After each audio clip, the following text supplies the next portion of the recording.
Peace, love, grace, mercy, courage, patience, and blessings be multiplied unto you. The tiny house held up. Praise the Lord. I'm thankful.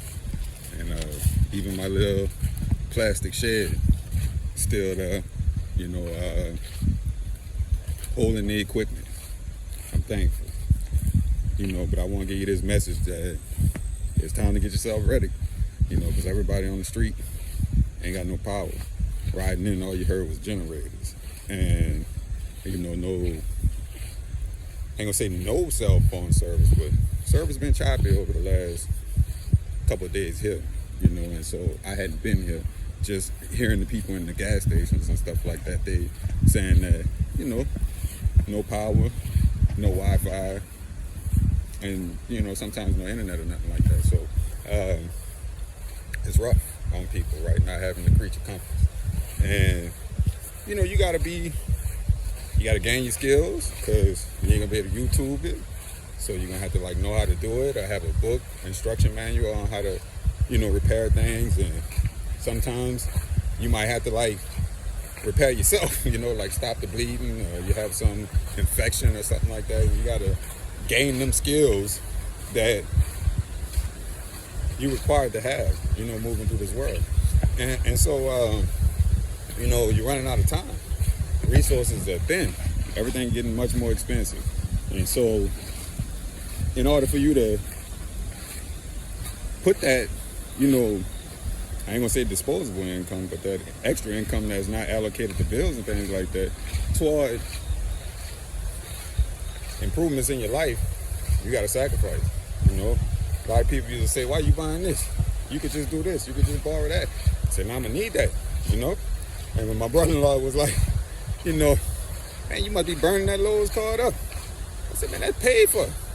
I bought that. There ain't no Lowe's card." And so, sacrifice and time, something you in short supply of at this point. And so that, what I mean by that? I mean, resources ain't about to be more readily available. Gas prices you hear about so much, they disconnected from reality. All you got to do is think about a Snicker bar and how, 20 years ago it was 50 cents, right? Now, I started driving about 20 years ago plus. Ooh, more than 20 years ago. Anyway, gas was $1.67 or something like that when I started driving. I remember paying $1 and something here and there for gas. And so, if you picture, at minimum, it's supposed to be at least about $3 a gallon. So I guess we had parity with today's prices. I seen $2.70 when I was coming in. But consider this: a Snicker bar you can do without. You trying to do without gasoline and diesel. Back to what I was telling you before, you getting very, very old-fashioned, primitive almost, I would say. And most people ain't willing to go there with it. So,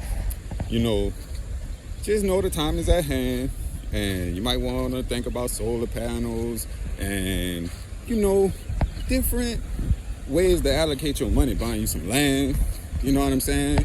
And that you don't need to have no land where you got a big old house or something like that. Just water and fertile soil. That's what you need to be thinking about. Pray that the Lord bless you with an opportunity to get you some water and fertile soil, and then move accordingly so that you're in position when the opportunity comes, meaning you got your finances in order and you're not blowing it on nonsense, because that's what they got us doing, fooling around with nonsense. But I'm gonna make another short video about this here that I'm about to go do, about why you need a chainsaw, but you don't need a chainsaw, because you can kill yourself with a chainsaw. So don't go buy a chainsaw saying I told you to go buy a chainsaw, because that's something that could kill you. But nevertheless, that's the only way trees getting cut up, unless you want to get physical and do it with a handsaw. So I'm gonna go grab a chainsaw.